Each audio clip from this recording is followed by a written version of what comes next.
Main gas అండి దీంట్లో main ఒక రెగ్యులేటర్ ఉంటుంది ప్లస్ ఒక పైప్ ఉంటుంది. ఈ పైప్ ఇప్పుడు వచ్చేది ఏంటంటే సురక్ష పైప్. ఇది 5 years వారంటీ ఉంటుంది. ఇది ఒకవేళ ఫైర్ పట్టుకున్నా కానీ ఫైర్ అనేది లోపలికి రివర్స్ రాకుండా అక్కడనే స్టే చేస్తుంది అన్నమాట. అదొక అందుకనే కంపెనీ వాళ్ళు అడ్వైజ్ చేసి తీశారు. ఇంకోటి ఇది రెగ్యులేటర్. మనం ఎవ్రీ టైం వచ్చినప్పుడు అలా దీనికి సీల్ ఉంటుంది. ఆ సీల్ ఒకటి చూసుకొని ఇంకోటి ఇది ఒక సేఫ్టీ వాల్ ఉంటుంది. ఈ సేఫ్టీ వాల్ ఏమైందంటే ఇది ఎన్నిసార్లు పెట్టినా ఇది ఒక్కసారి లాక్ అయిపోయిందంటే మళ్ళీ రావడం అనేది ఉండదు. దీన్ని తీసే విధానం కూడా తీసేసేసి పైకనాలి.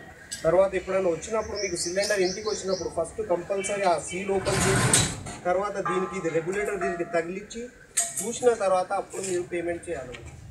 ఇదండి యాక్చువల్లీ ప్రాబ్లమ్. ఎందుకంటే మెయిన్ ఏంటంటే సిలిండర్ లోపల ఒక వాషర్ ఉంటుంది. ఆ వాషర్ ఏమాత్రం ఏదైనా క్రాక్ ఉన్నా కానీ ఇది వాషర్ అంటారు, ఓవాల్ అంటారు. ఇది ఏమాత్రం కట్ ఉన్నా కానీ మనకి ఈ రెగ్యులేటర్ పెట్టి ఇట్లా ఆన్ చేయగానే ఆ పొజిషన్లో అని శబ్దం వస్తుంది. దాంతో భయపడి పక్కకి వెళ్ళిపోయిన తర్వాత కూడా ఏదైనా ఫైర్ కావచ్చు. ఆ కిచెన్లో కూడా దీపం వెలిగియడం కానీ ఏదైనా లైట్లు వేయడం కానీ దానివల్ల ఏ యాక్సిడెంట్ అయ్యే అవకాశం ఉంటుంది.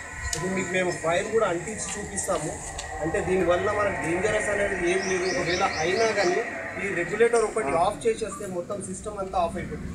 ఇన్ కేస్ ఒకవేళ మనం ఈ రెగ్యులేటర్ తీసిన తర్వాత కూడా ఇక్కడ నుంచి కూడా కంటిన్యూస్లీ గ్యాస్ వస్తూ ఉంటే ఈ సేఫ్టీ వాల్ అనేది దీనికి ఒత్తి పెట్టేస్తే చాలు, అసలు గ్యాస్ అనేది బయటికి రానే రాదు. ఈ ప్రికాషన్ గిట్ట ప్రతి ఒక్కరికి గిట్ట తెలిసి ఉంటే చాలా మటుకు అయినంత మటుకు మనం